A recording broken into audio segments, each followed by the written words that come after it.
Hello नमस्ते and very good morning to all the classmate Guru channel पे आप सभी का स्वागत है। द हिंदू के आज के सेशन के साथ हाजिर हो गए हैं हम, जिसमें द हिंदू की जितने इंपॉर्टेंट न्यूज़ है, एडिटोरियल है, उसको बहुत अच्छे से डिस्कस करने वाले हैं। 2-3 शॉर्ट न्यूज़ पॉलिटिकल एंगल के साथ, कॉन्स्टिट्यूशनल एंगल वाला देखेंगे। उसके बाद एक जो बहुत इंपॉर्टेंट चीज़ आज हुई है, कल हुई है बेसिकली, यहाँ पर जो वर्ल्ड हेरिटेज साइट में, यूनेस्को की वर्ल्ड हेरिटेज साइट में असम का एक सांस्कृतिक क्षेत्र जो है वो जुड़ गया है, उसके बारे में बात करेंगे। बहुत इंपॉर्टेंट टॉपिक है, उसका थोड़ा सा बैकग्राउंड देखेंगे। साथ के साथ में जब एडिटोरियल की बात होगी तो एडिटोरियल में 2 चीज़ें आज बहुत इंपॉर्टेंट है। पहला एडिटोरियल जो है वो आपके बिम्स्टेक से रिलेटेड है। अभी इंडिया सेकेंड टाइम बिम्स्टेक की अध्यक्षता करने के लिए जा रहा है, तो उसको लेकर के हैं कि क्या रिलेवेंस है एक दूसरे के लिए बिम्स्टेक और इंडिया का, इसके बारे में बात करेंगे। साथ के साथ में वहाँ पर जितने भी मेंबर कंट्रीज़ है बिम्स्टेक के अंदर में, उनमें क्या चीज़ें हैं, क्या समस्याएं हैं जिसको इस मीटिंग में बात किया जाएगा, इसके बारे में हम बात करेंगे। साथ के साथ दूसरी जो न्यूज़ रहेगी वो रहने वाली है चिल्ड्रन के एजुकेशन से रिलेटेड, और एक अपार स्कीम है गवर्नमेंट की जो कि एजुकेशन से रिलेटेड है। बेसिकली चिल्ड्रंस की प्राइवेसी और डाटा को लेकर के ये चीज़ें हैं, तो इसके ऊपर बात करेंगे। बहुत ही इंपॉर्टेंट यूजफुल सेशन रहने वाला है। चलिए शुरू करते हैं, एक एक करके सभी टॉपिक्स को देख लेते हैं। हाइलाइट्स में अगर हम बात करें, सबसे पहले तो हमको कौन सी न्यूज़ डिस्कस करनी है, ये सुप्रीम कोर्ट से रिलेटेड है। पेन बहुत ज़्यादा ही मोटा हो गया है, ज़रा इसको पतला कर लिया जाए। चलिए, Supreme Court to examine it if governors are subverting federalism. यहाँ पर बात की जा रही है कि अगर संघीय ढांचे को गवर्नर यानी कि राज्यपाल जो हैं वो क्या करेंगे, ख़त्म करने की कोशिश करेंगे, तो सुप्रीम कोर्ट को क्या करना पड़ेगा, इंटरवीन करना पड़ेगा। बेसिकली मुद्दा कहाँ पर है, हमने कुछ महीनों पहले डिस्कस किया था कि केरला जो है वो उन्होंने अपने यहाँ पर बहुत सारे जो बिल पास करने के लिए राज्यपाल के पास भेजा था, और केरला गवर्नमेंट के कई सारे जो बिल्स थे उसको जो राष्ट्रपति हैं उन्होंने अपने पास रख लिया था। बेसिकली राज्यपाल ने वो सारे बिल्स राष्ट्रपति को क्या दिए थे, एक तरीके से जो उनका पावर होता है आर्टिकल 201 के तहत, उसका यूज़ करके राष्ट्रपति को ट्रांसफ़र कर दिए थे। और इसकी वजह से केरला के कई सारे बिल जो है वो पेंडिंग में थे, और इसके ऊपर अभी पिटीशन डाली गई थी केरला गवर्नमेंट के द्वारा, और पूछा गया था सुप्रीम कोर्ट में कि क्या इस तरीके से किसी गवर्नर को अधिकार है कि वो इन तरीके की चीज़ों का कॉन्स्टिट्यूशनल आर्टिकल्स में जो उनको अधिकार दिए हुए हैं उनका प्रयोग करके किसी स्टेट को सप्रेस करने की कोशिश करे। तो इसको लेकर के बेसिकली मुद्दा था। कल जो है वो सुप्रीम कोर्ट ने बोला है कि इसके ऊपर में हम बातचीत करेंगे। इट मीन्स कि अब सुप्रीम कोर्ट क्या करेगा, इंटरवीन करेगा इस सारे मुद्दे में। तो इसको देखेंगे हम। चूंकि ये संवैधानिक पद है, राष्ट्रपति या फिर राज्यपाल एक बहुत बड़ा सर्वोच्च पद होता है, संवैधानिक पद होता है, और जैसा कि हमें मालूम है कि हमारी जो एग्जीक्यूटिव है, लेजिस्लेचर है, और साथ के साथ में जो न्यायपालिका है, ये तीनों पृथककरण का सिद्धांत फॉलो करते हैं, यानी कि पावर ऑफ सेपरेशन। ये आर्टिकल 50 के तहत आता है डीपीएसपी में। तो यहाँ पर क्या होता है, चीज़ें ये होती हैं कि कोई एक दूसरे के मामले में इंटरवीन नहीं करेगा, बट यहाँ पर चूँकि गवर्नर के द्वारा अगर कोई चीज़ इस तरीके से की जा रही है जिसकी वजह से स्टेट जो है वो लॉस में जा रहा है, या फिर फेडरलिज्म का जो ढांचा है वो कहीं ना कहीं डिस्ट्रॉय हो रहा है, तो ये सारी चीज़ें जो है वो कॉन्स्टिट्यूशन के फंडामेंटल जो स्ट्रक्चर बोला जाता है ना, मूल जो बेसिक स्ट्रक्चर यानी कि मूल ढांचा जो बोला जाता है, उसके तहत आ जाता है। इसलिए सुप्रीम कोर्ट ने बोला है कि इस मामले में इंटरवीन सुप्रीम कोर्ट करेगी। दूसरी जो बात है वो ये है कि अभी आपने रिसेंट में देखा होगा कि कई सारे स्टेट नीति आयोग को बायकॉट कर रहे हैं। बेसिकली नीति आयोग को बायकॉट क्यों कर रहे हैं, क्योंकि अब ऐसा कहना है बाकी सारे स्टेट्स का कि जिस पर्पस से नीति आयोग को बनाया गया था वो पर्पस नीति आयोग फुलफिल नहीं कर रही है। इट मीन्स क्या, नीति आयोग को योजना आयोग की जगह पर रिप्लेस किया गया था 2015 में, और यहाँ पर जब रिप्लेस किया गया था तो नीति आयोग का काम क्या था, एक बॉटम अप अप्रोच लेकर के चलना। बॉटम अप अप्रोच कहने का क्या मतलब है कि कोई जो बिल्कुल नीचे की जो संस्था है उसके साथ बिल्कुल टॉप की जो संस्था है या फिर गवर्नमेंट है उसका तालमेल बिठाना। इट मीन्स कि समझ लीजिए बिल्कुल हाई पावर पे जो लोग बैठे हुए हैं टॉप लेवल पे, जैसे कि सेंट्रल गवर्नमेंट, और बिल्कुल लोकल लेवल पे यानी कि ग्राम पंचायत वगैरह जो हैं, उनके बीच में एक कड़ी के रूप में नीति आयोग की रिलेवेंस देखी जाती है। स्टेट्स और सेंटर के बीच में संबंधों को स्थापित करने के लिए नीति आयोग की रिलेवेंस देखी जाती है। लेकिन अभी कुछ सारे ऐसे मुद्दे हुए हैं जिसकी वजह से नीति आयोग की जो रिलेवेंस है वो कई स्टेट्स को ऐसा लग रहा है कि वो घट रही है, और नीति आयोग गलत तरीके से काम कर रही है। मीन्स कि जिस वजह से इसको बनाया गया था उसको ये फुलफिल नहीं कर रहे हैं, इसलिए बहुत सारे स्टेट्स बायकॉट कर रहे हैं। सबसे पहले शुरुआत कोई और नहीं करता, ममता दीदी ही करती हैं हमारी। तो वेस्ट बंगाल की चीफ मिनिस्टर जो है ममता बनर्जी जी ने क्या किया है, बायकॉट करने की बात की है नीति आयोग को। इसके बारे में बात करेंगे, और नीति आयोग क्या है, उसकी संस्था कैसे, उसके फॉर्मेशन होता है, अध्यक्ष उपाध्यक्ष कौन होते हैं, इसके बारे में बात करेंगे। अगली जो हमारा न्यूज़ है वो क्या है, royal burial mounds at Ahom dynasty from. यहाँ पर जो है यूनेस्को की वर्ल्ड हेरिटेज साइट में अब जो है असम का एक जगह जो बेसिकली सावधान वाला एरिया है, जहाँ पर क्या किया जाता है, जितने भी डायनेस्टीज़ थी पुराने समय में, उस समय में कहना चाहिए कि जो शमशान होते हैं, जहाँ पर बड़े बड़े राजघराने के लोगों की बॉडीज़, डेड बॉडीज़ को क्या किया जाता था, दफनाया जाता था, वो पूरा एरिया, वो पूरा माउंट जो है उसको यूनेस्को की वर्ल्ड हेरिटेज साइट में शामिल किया गया है। और इस तरीके से ये पहला किसी नॉर्थ ईस्टर्न एरिया का कोई पहला स्थल होगा जो कि यूनेस्को की वर्ल्ड हेरिटेज साइट में जुड़ेगा, स्पेशली जब बात की जाएगी सांस्कृतिक स्थलों की। इसके पहले कांजीरंगा नेशनल उद्यान और मानस राष्ट्रीय जो पार्क है वो जुड़ा हुआ है, लेकिन अभी जो है अगर सांस्कृतिक स्थलों की बात की जाए तो नॉर्थ ईस्टर्न रीजन से पहली बार कोई सांस्कृतिक स्थल जो है वो यूनेस्को की हेरिटेज साइट में शामिल हो रहा है। तो हम इसके बारे में भी देखेंगे, साथ के साथ में यूनेस्को की जो लिस्ट जारी होती है अलग अलग, जैसे कि वो 3 कैटेगरीज में जो लिस्ट जारी करते हैं उसके बारे में हम बात करेंगे। तो ये दोनों ही चीज़ें बहुत ज़्यादा इंपॉर्टेंट है, आपसे पूछा जा सकता है यूनेस्को में लेटेस्ट कौन जुड़ा है, इसके बारे में भी, साथ के साथ में यूनेस्को के बारे में भी पूछा जा सकता है। तो दोनों टॉपिक को बहुत इंपॉर्टेंट है ये, और अच्छे से देखेंगे।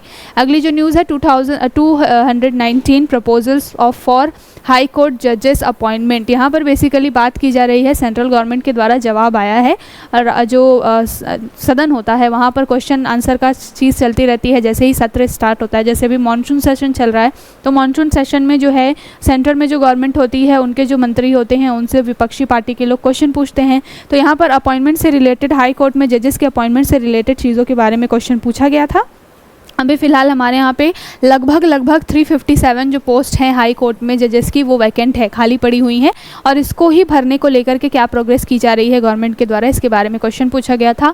उसके जवाब में गवर्नमेंट ने बोला है कि अभी 219 यानी कि 219 जो सीटें इस बार अभी प्रपोजल रखा गया है हाई कोर्ट में जो जजेस हैं उनकी सीटों को भरने के लिए। तो किस तरीके से हाई कोर्ट के जजों का अपॉइंटमेंट होता है इसके बारे में बात करेंगे, कोलेजियम सिस्टम के थ्रू सारी चीज़ें होती हैं, तो इसके बारे में भी हम बात करेंगे। बहुत इंपॉर्टेंट है ये भी टॉपिक। अगला है ये जो 2 एडिटोरियल हैं बेसिकली, एक तो बे ऑफ बंगाल और बिम्स्टेक से रिलेटेड है, दूसरा जो है वो चिल्ड्रंस का जो पर्सनल डाटा किस तरीके से यूज़ हो रहा है, क्या ये कितना लीगल है, इसके बारे में बात करता है। तो दोनों ही आर्टिकल्स को बहुत अच्छे से हम देखेंगे, और क्या उसमें चीज़ें लिखी गई हैं, उसमें आपकी समझ किस तरीके से विकसित होगी, इसके ऊपर में बात करेंगे।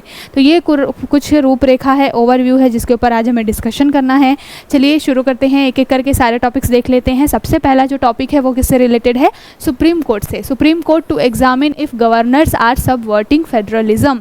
यहाँ पर बात बोली जा रही है कि सुप्रीम कोर्ट अग्री हो गया है इस बात पर कि अगर कोई भी गवर्नर जो है वो फेडरलिज्म यानी कि संघीय ढांचा या फिर संघवाद का जो हमारा कॉन्सेप्ट है उसको डिस्ट्रॉय करने की कोशिश करता है, तो सुप्रीम कोर्ट क्या करेगी, इंटरवीन करेगी। और संघवाद का ढांचा होता क्या है, फेडरलिज्म मीन्स कहने का ये होता है कि सेंटर और स्टेट दोनों क्या है, अपने अपने स्वतंत्रता के साथ में बिल्कुल स्वतंत्र होकर के अपने अपने पावर्स का यूज़ करें। ठीक है, यहाँ पर केंद्र वर्सेस राज्य नहीं हो, यहाँ पर केंद्र और राज्य हो। और राज्य कहने का मतलब है कि दोनों मिल कर के काम करें और साथ के साथ में स्वतंत्र भी रहें एक दूसरे से, कोई भी जो है वो दूसरे के काम में अड़ंगा ना लगाए और इंटरफेयर ना करे, आसानी से दोनों ही क्या करें, एक तरीके से कोऑर्डिनेशन बना करके काम करें।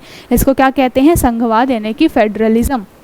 और इसी को लेकर के अभी जो पूरा मुद्दा हुआ है, बेसिकली मुद्दा क्या था, थोड़ा सा पुराना है ये मुद्दा, 1.5-2 महीने पुराना होगा, जिसमें हमने पहले भी इसको डिस्कस किया था कि केरला गवर्नमेंट की बहुत सारे बिल्स, लगभग 12 to 13 बिल्स जो थे जिसको केरला गवर्नमेंट ने पास किया था। और केरल में आपने बेसिकली जब भी अगर आप न्यूज़ फॉलो करते हैं आपने देखा है कि केरल जो है वो बहुत अच्छे रिफॉर्म्स लेकर के आता रहता है, चाहे वो एजुकेशन के मामले में हो, चाहे वो सोशल जस्टिस के मामले में हो, चाहे वो इंफ्रास्ट्रक्चर के मामले में हो, नए तरीके की अगर डिजिटल फील्ड में बात की जाए तो केरला में कई सारे जो है वो नए इनिशिएटिव्स लिए गए हैं।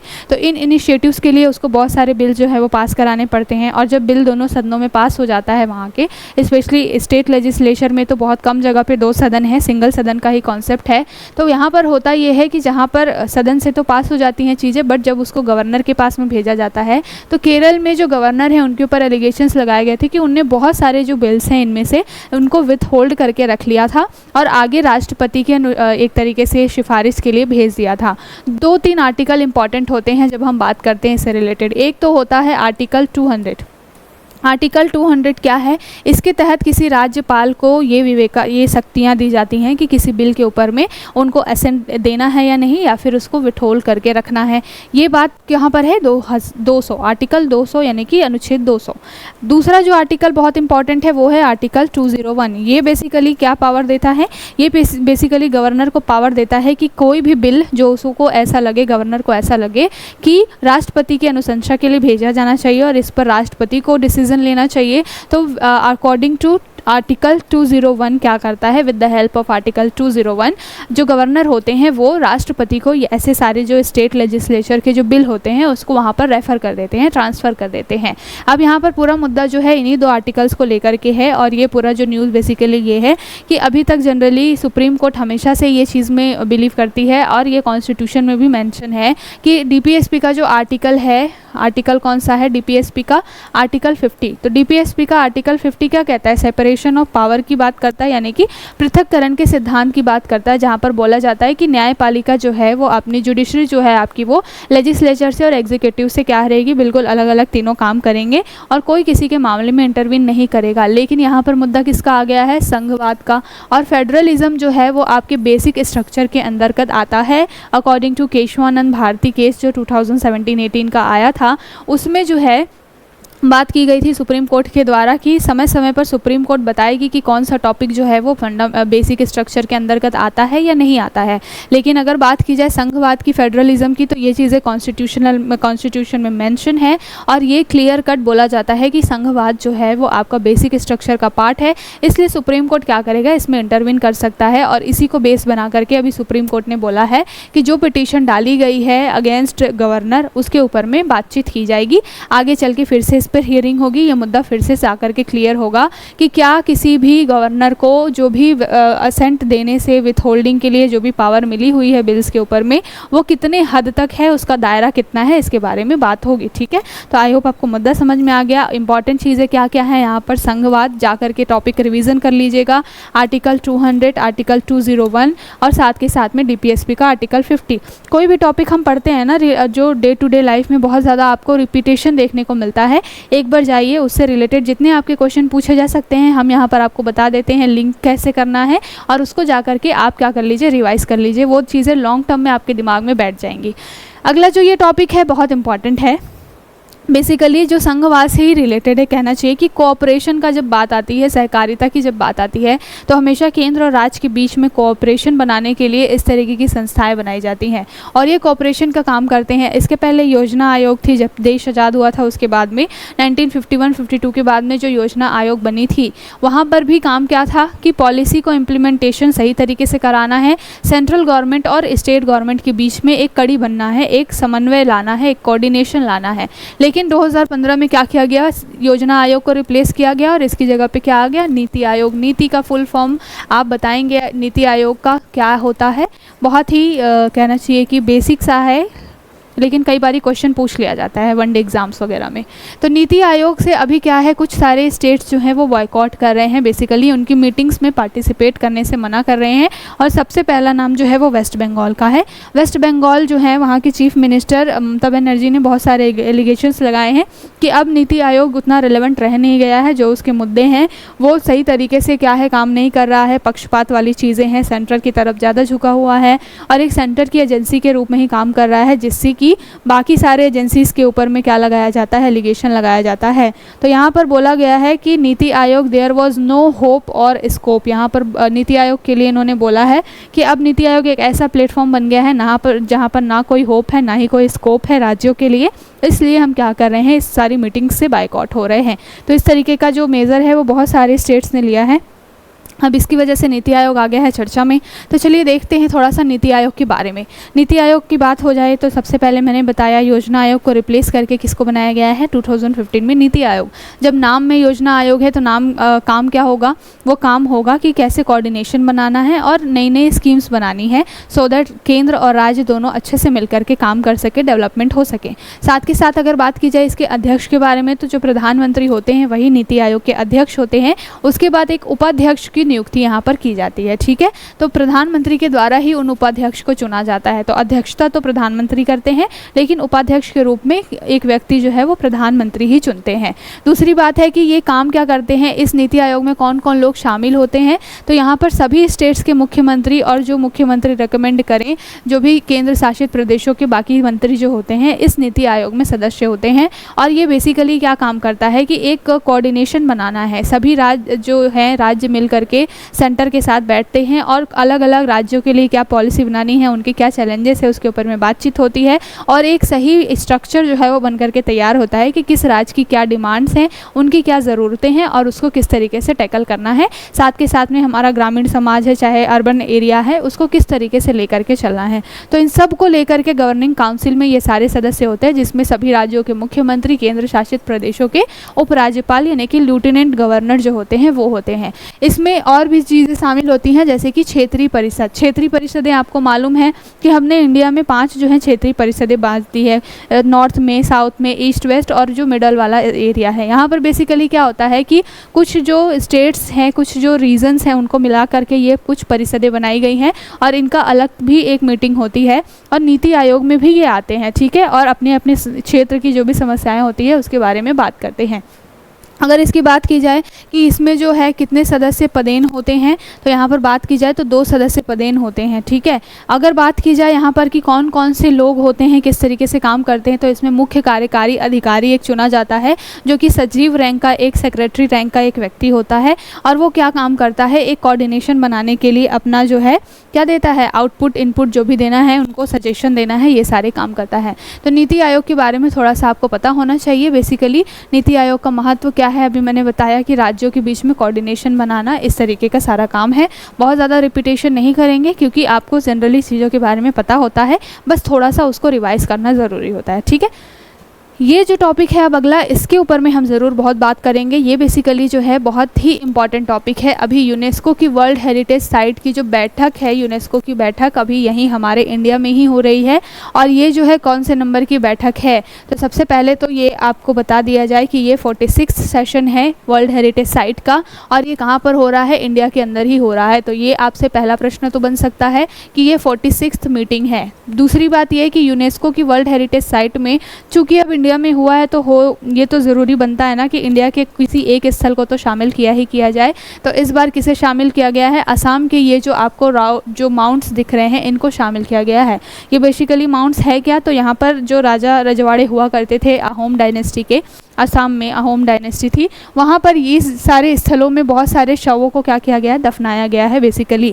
तो ये जो पूरा एरिया है अब यूनेस्को की जो है विश्व धरोहर सूची में शामिल हो गया है और इंक्लूडिंग दिस प्लेस अब जो है total number of world heritage site कितने हो गए हैं इंडिया से, 43।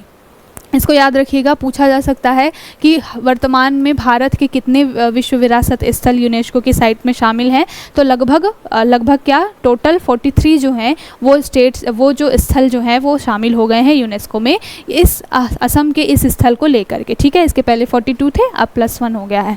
अगर बात की जाए इस पर्टिकुलर स्टेट के बारे में, इस पूरे स्थल के बारे में, तो यहाँ पर ये जो रॉयल बुलियन माउंट्स है जो कि असम के अंदर है, बुरियल माउंट्स जो इसको बोला जाता है, ये बेसिकली क्या है, 700 साल पुराना जो ये पूरा एक तरीके का माउंट है मैंने बताया, और ये जिस डायनेस्टी से बिलोंग करता है उसका लगभग 12वीं 13वीं शताब्दी के अंदर में असम के अंदर में क्या था, शासन चलता था, उस समय की ये चीज़ें बनाई गई थी। ठीक है, तो इसको भी याद में रखिएगा।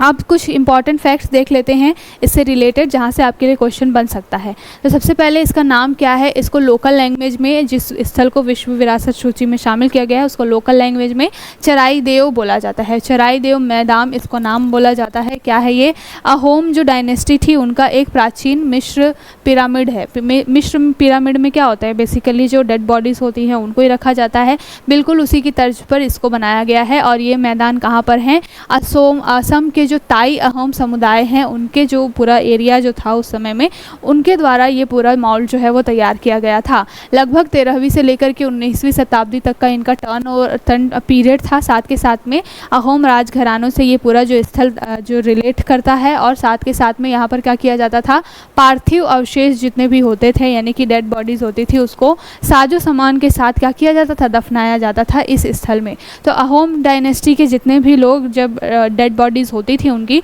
तो उनको उनके सारे साजो सामान के साथ में इस स्थल में क्या किया जाता था, दफनाया जाता था। अगर बात की जाए कि अब तक ये जो पूरा खोजा गया है उसमें लगभग 386 मैदान इस तरीके के मिले हैं पूरे असम के अंदर में, जो कि अहोम डायनेस्टी से रिलेटेड हैं। जिसमें बात की गई है कि लगभग 90 जो हैं वो शाही दफन एरियाज़ हैं, बाकी और भी सारे एरियाज़ हैं।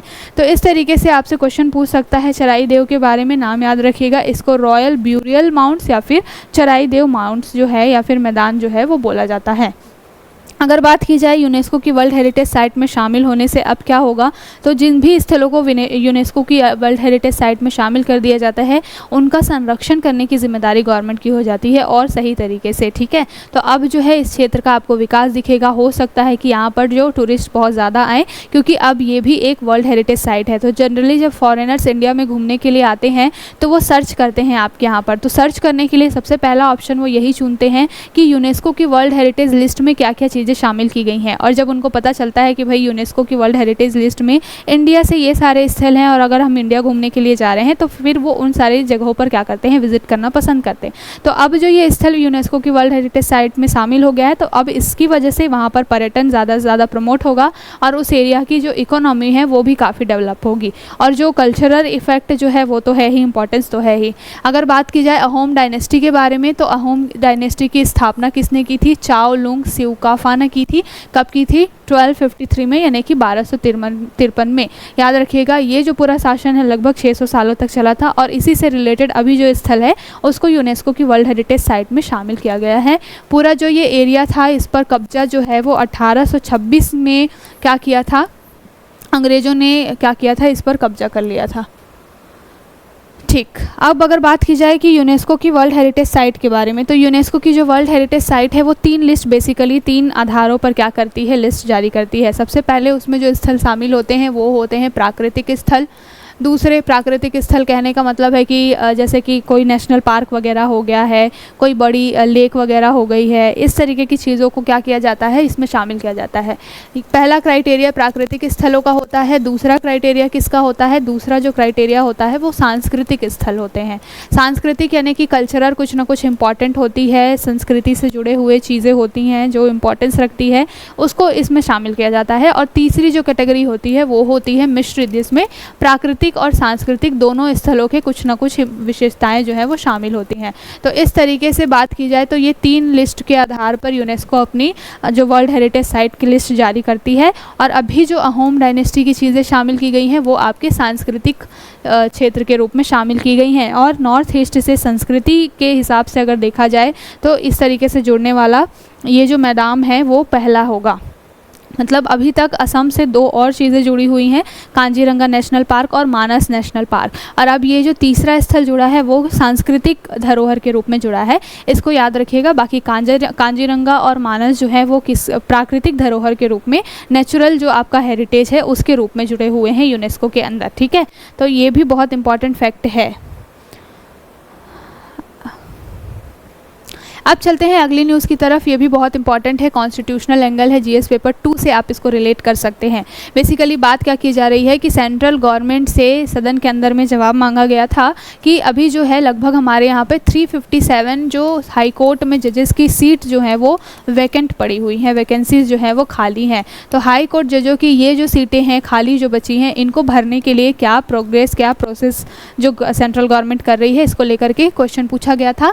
और इसके जवाब में जो है सेंटर ने बोला कि लगभग 219 पदों के लिए प्रपोजल के लिए हमने मांगा था अलग अलग हाई कोर्ट से नाम वगैरह, ये 219 हमें मिल गए हैं। लेकिन अभी बहुत सारे जो हाई कोर्ट्स हैं उन्होंने नाम रिकमेंड नहीं किए हैं या फिर लिस्ट नहीं दी है, इसकी वजह से काम जो है वो पेंडिंग पड़ा हुआ है। अब ये पूरा सिस्टम चलता कैसे है, तो एक जो सुप्रीम कोर्ट का कॉलेजियम सिस्टम है ये क्या काम करता है, इसमें 5 जज होते हैं कॉलेजियम के अंदर में, एक चीफ जस्टिस ऑफ इंडिया, बाकी 4 अन्य जजेस होते हैं सुप्रीम कोर्ट के। और ये मिल करके बहुत सारे नाम जो आए होते हैं अलग अलग हाई कोर्ट से, उनमें से क्या करते हैं, जजों को चुनते हैं कि किस हाई कोर्ट में कौन से जज को बिठाया जाएगा। तो बेसिकली ये जो पूरा सिस्टम है कॉलेजियम के द्वारा होता है। अगर बात की जाए यहाँ पर कि न्यायपालिका में कॉलेजियम प्रणाली किस तरीके से काम करती है और हाई कोर्ट में जजों की नियुक्ति कैसे होती है, तो अगर बात की जाए कॉलेजियम की, मैंने बता दिया कि इसमें सर्वोच्च न्यायालय और उच्च न्यायालय में जितने भी न्यायाधीश होते हैं उनकी नियुक्ति, स्थानांतरण, इनसे रिलेटेड जो भी काम है वो आपका कॉलेजियम ही देखती है। ठीक है, संविधान में ये सारे टर्म नहीं लिखे गए हैं कॉलेजियम के बारे में, ये बहुत इंपॉर्टेंट फैक्ट है, याद रखिएगा। दूसरी बात है कि सर्वोच्च न्यायालय के न्यायाधीश ही आपस में कॉलेजियम के सदस्य कौन होंगे उनका चुनाव करते हैं जनरली वरिष्ठता के आधार पर। जो भी सुप्रीम कोर्ट में सबसे सीनियर मोस्ट जजेस होते हैं जनरली ऐसा बोला जाता है कि कॉलेजियम में उनको रखा जाएगा, बट कई बार ये डिस्प्यूट भी हुए हैं कई सारे कि जो सीनियर नहीं हैं उनको भी इसमें शामिल कर किया गया है, तो फेवरेटिज्म का भी इनके ऊपर में आरोप लगता रहता है। खैर, यहाँ पर बात की जाती है कि ये काम क्या करते हैं, तो कॉलेजियम सिस्टम जो होता है वो भारत के मुख्य न्यायाधीश और 4 और जजों से मिलकर के बनता है। और ये अलग अलग जो हाई कोर्ट्स और सुप्रीम कोर्ट में साथ के साथ अलग अलग जो हाई कोर्ट्स हैं वहाँ पे जजों की अपॉइंटमेंट के लिए भी कानून जो चीज़ें बनाते हैं, साथ के साथ में उनका ट्रांसफ़र से भी रिलेटेड सारे जो डिसीजंस है वो लेते हैं। अगर आर्टिकल्स की बात की जाए कि कौन कौन से आर्टिकल्स के तहत जो है वो जजों की नियुक्ति की जाती है, तो अगर बात होगी सुप्रीम कोर्ट में जजों की नियुक्ति से रिलेटेड तो आर्टिकल 124 आ जाएगा, और अगर बात होगी हाई कोर्ट में जजों की नियुक्ति से रिलेटेड तो आर्टिकल 217 आ जाएगा। ठीक है, तो इस तरीके से क्या होगा कि उच्च न्यायालय और उच्चतम न्यायालय दोनों में ही क्या होंगे, जजों की नियुक्ति के लिए आपके संविधान में मेंशन की गई है चीज़ें। और ये सारी चीज़ें कब होती हैं, अगर बात की जाए कि सुप्रीम कोर्ट में जजों की नियुक्ति कैसे करानी है, तो सर्वोच्च न्यायालय के जितने भी न्यायाधीश होंगे वो राष्ट्रपति के द्वारा जो होंगे क्या होंगे, चुने जाएंगे। ठीक, तो सर्वोच्च न्यायालय में जो नियुक्ति होती है वो क्या होती है, न्यायाधीशों की नियुक्ति राष्ट्रपति के द्वारा उच्च न्यायालय और सर्वोच्च न्यायालय के न्यायाधीश जो भी रिकमेंड करती है कॉलेजियम, उनमें से चुन करके राष्ट्रपति करते हैं सुप्रीम कोर्ट के अंदर जजों की नियुक्ति। तो ये भी इंपॉर्टेंट है कि जजों की नियुक्ति करता कौन है, राष्ट्रपति करते हैं, बहुत इंपॉर्टेंट फैक्ट है, पूछा जा सकता है। ठीक है, अगर बात की जाए हाई कोर्ट में जजों की नियुक्ति के लिए क्या प्रोविजंस है, तो सबसे पहले आर्टिकल याद रखिएगा 217। हाई कोर्ट में जो जजों की नियुक्ति वो भी राष्ट्रपति के द्वारा ही की जाती है, लेकिन इसमें क्या क्या होते हैं, मुख्य न्यायाधीश होंगे और राज्यपाल भी होते हैं, पर्टिकुलर उस राज्य के जिस राज्य के हाई कोर्ट में जजों की नियुक्ति करनी है, तो राज्यपाल को भी शामिल किया जाता है। राज्यपाल के परामर्श से और मुख्य न्यायाधीश के परामर्श से राष्ट्रपति जो करते हैं, सुप्रीम जो हाई कोर्ट होती है वहाँ पर भी जजों की नियुक्ति राष्ट्रपति ही करते हैं। तो कंफ्यूज नहीं होना है, कई लोग सोचते हैं कि सुप्रीम कोर्ट के लिए हो सकता है राष्ट्रपति करते हो और राज्यों के लिए कोई और करता हो, हाई कोर्ट्स के लिए, तो ऐसा बिल्कुल भी नहीं है, दोनों ही जगह राष्ट्रपति जो हैं वो क्या करते हैं, नियुक्ति करते हैं। अब चलते हैं इस एडिटोरियल की तरफ। ये जो एडिटोरियल है बेसिकली बिम्स्टेक से रिलेटेड है। जीएस पेपर 2 में आपका जो आईआर वाला सेक्शन है वहाँ पर आपको ये टॉपिक इम्पॉर्टेंट है और रिलेट कर सकते हैं आप। बोला जा रहा है क्या कि सेकंड टाइम ऐसा होगा कि बिम्स्टेक की अध्यक्षता इंडिया करने वाला है, सितंबर में आई थिंक इसकी मीटिंग होगी।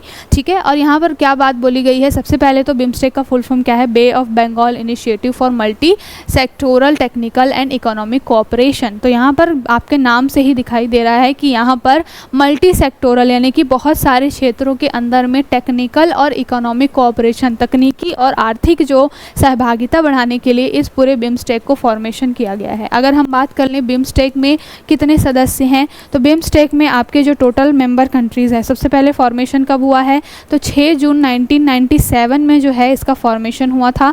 कौन सा डिक्लेरेशन था, तो बैंकॉक डिक्लेरेशन। ये हमेशा पूछा जाता है कि बिम्स्टेक का गठन किस घोषणा पत्र के द्वारा किया गया है, तो बैंकॉक, थाईलैंड की राजधानी है बैंकॉक, तो बैंकॉक डिक्लेरेशन यानी कि बैंकॉक घोषणा पत्र किससे रिलेटेड है, बिम्स्टेक से रिलेटेड है। पहले तो ये इंपॉर्टेंट फैक्ट है, याद रखिएगा।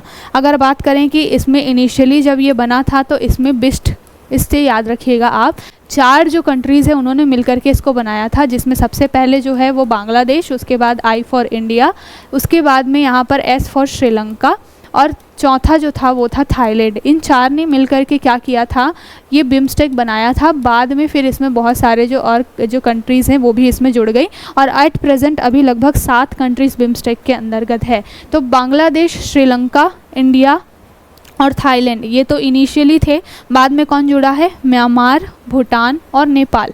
यहाँ पर आपको दिख रहा है कि जो भारत के पड़ोसी राज्य हैं वो यहाँ पर पड़ोसी जो देश हैं वो यहाँ पे जुड़े हुए हैं। साथ के साथ इसमें मेजरली कौन कौन से देश हैं जो कि आपके बंगाल की खाड़ी से लगे हुए देश हैं वो आपके इसमें दिखाई देंगे। ठीक है, आप नेपाल, भूटान को छोड़ दें तो जनरली आपको बे ऑफ बंगाल रीजन में जो आपके कंट्रीज़ हैं वो इसमें आपको पार्टिसिपेंट दिखाई देंगी। और बेसिकली यहाँ पर इसी से रिलेटेड ये पूरा जो टॉपिक है, यहाँ पर बात बोली गई है कि अभी जो सेकेंड मीटिंग जो है अध्यक्षता करने वाली है इंडियन गवर्नमेंट, तो इसमें बात बोली गई है कि बे ऑफ बंगाल इनिशिएटिव के क्या इंपॉर्टेंस है इंडिया के लिए। तो सबसे पहली बात की जाएगी strengthening ties with eastern neighbours. तो यहाँ पर जो भारत के पूर्वी एरिया में रहने वाले या फिर पूर्व के साइड में रहने वाले जितने भी उनके नेबर्स हैं, जितने भी पड़ोसी हैं, उनके साथ में जो है संबंधों को बढ़ाने के लिए बिम्स्टेक की महत्व, रिलेवेंस जो है वो बहुत ज़्यादा है। ठीक है, यहाँ पर आपकी जितने भी स्टेट्स, कंट्रीज़ जो हैं वो दिखाई दे रही हैं। उनके साथ अगर बांग्लादेश की आप बात कर लीजिए तो भारत के साथ अच्छी खासी सीमा जो है वो साझा करता है। साथ के साथ में अगर आप बात कर लीजिए कि श्रीलंका के साथ में अभी कुछ डिस्प्यूट रहे, लेकिन अब चीज़ें फिर से ठीक हो रही हैं और हमारे यहाँ से बहुत सारा पर्यटक जो हैं, टूरिस्ट जो हैं वो श्रीलंका में जाते हैं और श्रीलंका के लिए इंडिया की रिलेवेंस बहुत ज़्यादा है। तो कई सारे हमारे जो पड़ोसी देश हैं यहाँ पर इकोनॉमी के लिहाज से भी हमारे लिए ये सारे हमारे जो देश है वो बहुत इंपॉर्टेंट होते हैं। इसलिए strengthening ties with eastern neighbours ये बिम्स्टेक की पहली रिलेवेंस है। दूसरी बात है two part of the retreat. यहाँ पर बेसिकली दूसरी बार जब अध्यक्षता करने के लिए जा रही है भारत, तो यहाँ पर कई सारे कंट्रीज़ है, जैसे कि श्रीलंका के साथ में मछुआरों को लेकर के इशू है अगर हम बात कर लें। साथ के साथ में नेपाल के साथ में जैसे गवर्नमेंट बदलती है, इंडिया के साथ रिलेशन जो है वो बदल जाते हैं। म्यांमार में अगर बात करें तो वहाँ पर मिलिट्री शासन है।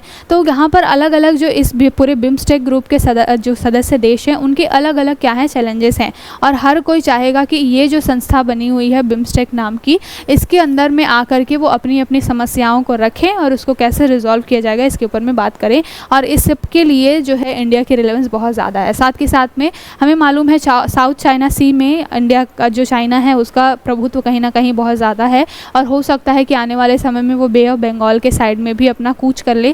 तो इससे बचने के लिए पहले ही बे ऑफ बंगाल के ये जितने भी खाड़ी जो देश हैं, जितने भी हमारे आसपास की नेबरिंग कंट्रीज़ है, उनको एक साथ रखना हमारे लिए बहुत ज़्यादा ज़रूरी है, हमारे सिक्योरिटी पर्पज़ से भी प्लस इकोनॉमिक पर्पज़ से भी। साथ के साथ अगर बात की जाए कि बिम्स्टेक के जितने भी मेंबर कंट्रीज़ हैं जनरली हमारे आसपास के पड़ोसी देश हैं, तो अगर इनके साथ हम अपने संबंधों को थोड़ा सा क्या कर लेते हैं, स्ट्रेंथन कर लेते हैं, तो इकोनॉमिक जो हमारा एक कहना चाहिए कि रास्ता और ज़्यादा खुल जाएगा। इकोनॉमिक खुलने का क्यों मतलब है, क्योंकि ये जो बिम्स्टेक कंट्रीज़ है ना, अकेले जीडीपी का 2.7 ट्रिलियन जो है वो क्या करती हैं, कंट्रीब्यूट करती हैं। तो ये जो बिम्स्टेक है वो बहुत ही इकोनॉमिकली भी बहुत अच्छी खासी स्ट्रॉन्ग पोजीशन पे है, और अगर इंडिया इनके साथ रिलेशंस अपने अच्छे करता है तो व्यापार के लिए नए सारे रास्ते खुल जाएंगे। इस सभी चीज़ों को ध्यान में रख कर के बिम्स्टेक की रिलेवेंस बहुत ज़्यादा है, और जितने भी बायलैटरल ट्रीटीज़ वगैरह हैं वो अलग अलग कंट्रीज़ के साथ में, इन बिम्स्टेक के मेंबर कंट्रीज़ के साथ में होंगे, तो डेफिनेटली इंडिया को आगे चल के फ़ायदा होगा। इसलिए यहाँ पर बोला गया है कि इंडिया का क्या होना चाहिए अप्रोच, कोऑपरेशन को और ज़्यादा क्या करना, स्ट्रेंथन करना, और जो हमारी एक्ट ईस्ट पॉलिसी है और नेबरहुड फर्स्ट की पॉलिसी है उसको बहुत स्ट्रॉन्ग तरीके से रखना। जो भी कॉन्फ्लिक्ट इन कंट्रीज़ के बीच में आपस में थोड़े बहुत हैं, वाद विवाद जो भी चीज़ें हैं, डिसएग्रीमेंट्स हैं, उन सबको रिजॉल्व करना। अगले जो मीटिंग की अध्यक्षता इंडिया करेगा उसका यही पर्पस होना चाहिए। इसको लेकर के ये जो एडिटोरियल है वो बात करता है। ठीक है, अगला जो एडिटोरियल है वो एजुकेशन से रिलेटेड है। यहाँ पर बेसिकली बात बोली गई है बच्चों से रिलेटेड, और बच्चों से रिलेटेड कौन सी 2 स्कीम्स के बारे में बात की गई है। पहली बात तो बोला गया है कि जो डाटा प्रोटेक्शन बिल है, जो हम जानते हैं कि यहाँ पर बालकृष्ण जो स्वामी थे, बालकृष्ण थे, उन्होंने श्री कृष्ण समिति, उन्होंने क्या किया था, रिकमेंडेशन दी थी डाटा प्रोटेक्शन को लेकर के। अभी यहाँ पर इस एडिटोरियल में जो बात की जा रही है वो किसके बारे में बोली जा रही है, वो स्टूडेंट्स जो हैं, चिल्ड्रंस जो हैं, उनके डाटा से रिलेटेड है। अभी हमने कई सारे ऐसे डिजी लॉकर वगैरह जैसी चीज़ें बना रखी हैं, जिसमें बच्चे क्या करते हैं अपना रिज़ल्ट वगैरह अपलोड करके रखते हैं, सेफ़ रहता है वो। साथ के साथ में आपने देखा होगा कि एक स्कूल दूसरे स्कूल के साथ में डाटा शेयर करते हैं, तो बच्चों की डाटा की जो प्राइवेसी है उसको लेकर के क्या चैलेंजेस हैं इंडिया के अंदर, इसके बारे में एडिटोरियल बात करता है। 2 टॉपिक के ऊपर में बात की जाती है। सबसे पहले तो यूडाइस प्लस जो है इंडिया का एक इनिशिएटिव है, 2018 में चालू किया गया था और ये बेसिकली चिल्ड्रंस का डाटा कलेक्ट करने से रिलेटेड था। दूसरा जो है वो है अपार भी एक स्कीम है जो कि डिजिटल रूप से डाटा को किस तरीके से स्टोर करके रखना है इसको लेकर के बात करता है, और एक यूनिक आईडी जो है वो बच्चों को प्रोवाइड कराता है जिसमें बच्चों से रिलेटेड सारे डाटा जो होते हैं। लेकिन यहाँ पर ये पूरा एडिटोरियल बात किसके बारे में कर रहा है कि एक कंसर्न है। कंसर्न क्या है कि ये सारी चीज़ें जो हैं वो एक थर्ड पार्टी जो है क्या कर रही है, रेगुलेट कर रही है। थर्ड पार्टी इट मीन्स कि ये सारी सुविधा, जैसे डिजी लॉकर है, डिजी लॉकर को किसी दूसरी कंपनी ने बनाया है, तो उसको जो होल्ड करने वाली, उसको रेगुलेट करने वाली पार्टी जो है वो ऐप बनाने वाली क्या है, कंपनी है। यहाँ पर बेसिकली मुद्दा ये रहता है कि इसकी वजह से क्या होगा, इस ऐप में या फिर इन सारी जो आपके प्लेटफॉर्म्स हैं, यहाँ पर जो भी डाटा बच्चों का स्टोर होगा उसकी सिक्योरिटी, उसकी प्राइवेसी को लेकर के क्या स्ट्रॉन्ग मैकेनिज़्म है, इसके बारे में जानना और देखना बहुत ज़्यादा ज़रूरी है। कई सारे पेरेंट्स का भी ये कंसर्न रहता है कि बच्चों का पर्सनल डाटा क्या हो सकता है, मिसयूज़ हो सकता है। तो उसको लेकर के ये पूरा जो आर्टिकल है बेसिकली बात बोली गई है यहाँ पर, और बोला गया है कि ये जो यूडाइस या फिर अपार हैं, इन सारी चीज़ों को क्या है बहुत अच्छी तरीके से गवर्नमेंट को क्या करना चाहिए, स्पेशली जो एजुकेशन मिनिस्ट्री है हमारी, उसको अच्छे तरीके से ले करके चलना चाहिए, सो दैट क्या ना हो, डाटा प्राइवेसी जो है वो बच्चों की भी ब्रीच ना हो। और जो digital personal data protection act 2023 का आया है उसको और भी स्ट्रॉन्ग, यहाँ पर डीपी इसको बोला जाता है, डिजिटल क्या है इसका full form, digital personal data protection act. ठीक है, तो ये जो एक्ट है इसको और स्ट्रॉन्ग तरीके से लाने की बात की गई है। ठीक, बात करें अगर यहाँ पर किसके बारे में, अपार स्कीम के बारे में, APAR यानी कि इसका फुल फॉर्म क्या है, अपार। यहाँ पर जो है ये स्कीम बहुत इंपॉर्टेंट है, आपसे क्वेश्चन पूछा जा सकता है, थोड़ा देख लेते हैं। शिक्षा मंत्रालय के द्वारा ये शुरू की गई है, ऑब्वियसली शिक्षा से रिलेटेड है अगर, तो कहाँ शुरू की जाएगी, शिक्षा मंत्रालय से। ये क्या है, एक राष्ट्र एक छात्र ID है। ठीक है, तो 1 नेशन 1 स्टूडेंट ID है, जहाँ पर एक स्टूडेंट के बारे में सारा डाटा होगा। सारा डाटा कहने का क्या मतलब है, इसमें क्या क्या चीज़ें शामिल होंगी, इसमें शामिल होगा आपका स्टूडेंट का डिजिटली स्कोर, अचीवमेंट्स, जितना भी अलग अलग क्लासेस में उन्होंने क्या किया है, बच्चों ने जितने परसेंटेज या फिर जो भी ग्रेडिंग होती है वो अगर अचीव किया है। साथ के साथ स्पोर्ट्स स्किल ट्रेनिंग कितनी मिली है बच्चों को, इससे रिलेटेड डाटा होगा इसके अंदर में। साथ के साथ में यहाँ पर कुछ ऐसे क्रेडिट स्कोर दिए जाएंगे जो कि बच्चा क्या है अपने आगे हायर एजुकेशन में या फिर जब वो जॉब लेने जाएगा तब वो उसको यूज़ कर सकता है। मीन्स कि कई सारे बच्चे होते हैं ना कि जो बहुत ही अच्छे स्टूडेंट होते हैं, मेरिटोरियस स्टूडेंट होते हैं, और उनको बोला जाता है कि ये बहुत ही होनहार बच्चा है हमारा, जिसको बेस्ट स्टूडेंट का अवार्ड भी मिलता है। तो ऐसे सारे बच्चों के लिए क्या है, स्पेशली अलग से क्रेडिट स्कोर दिया जाएगा, और उस क्रेडिट स्कोर के बेस पे क्या होगा, आने वाले समय में अगर वो हायर एजुकेशन लेने जाते हैं या एम्प्लॉयमेंट लेने के लिए जाते हैं तो वहाँ पर वो उन चीज़ों को दिखा सकते हैं कि देखिए पास्ट में मेरा ये परफॉर्मेंस रहा है। ठीक है, यहाँ पर बेसिकली आधार नंबर के साथ साथ क्या किया जाएगा, जितने भी डाटा वगैरह गवर्नमेंट के होंगे, गवर्नमेंट की जितने भी और बाकी सारी स्कीम्स हैं उसको मर्ज किया जाएगा, और स्टूडेंट को एक 1 स्टॉप सोल्यूशन जैसी चीज़ें मिलेंगी जिसमें बच्चों का जो पर्सनल इन्फॉर्मेशन जैसे कि नाम, address, date of birth, gender, photograph वगैरह एक जगह पर स्टोर होंगे। तो इस तरीके से ये जो अपार योजना है बेसिकली जो एक यूनिक ID प्रोवाइड करता है बच्चों को, लेकिन इसको लेकर के, इसके मिसयूज़ को लेकर के कंसर्न समय समय पर उठता रहा है, इसको ही ठीक से क्या टैकल करने की बात बोली गई है। ठीक है, तो यहाँ पर आपको एक नया फैक्ट जो है वो मिला है अपार योजना के रूप में। अगर पूछा जाए कि एजुकेशन सिस्टम में अभी वर्तमान में क्या चैलेंजेस हैं, तो वहाँ पर साथ के साथ गवर्नमेंट ने क्या सुधार किए हैं, क्या यूनिक चीज़ें की हैं, तो आप इसको बता सकते हैं, लेकिन आप इसको ये भी बताएंगे कि इसमें मिसयूज़ भी हो सकता है थर्ड पार्टी एंट्री की वजह से, तो उसको ठीक करना गवर्नमेंट का बड़ा चैलेंज होगा। ठीक है, तो ये था आज का पूरा सेशन। आई होप आपको आज का सेशन अच्छा लगा होगा। कल फिर मिलेंगे नए टॉपिक्स के साथ, तब तक अपना ध्यान रखिए। शुक्रिया, bye bye and take care.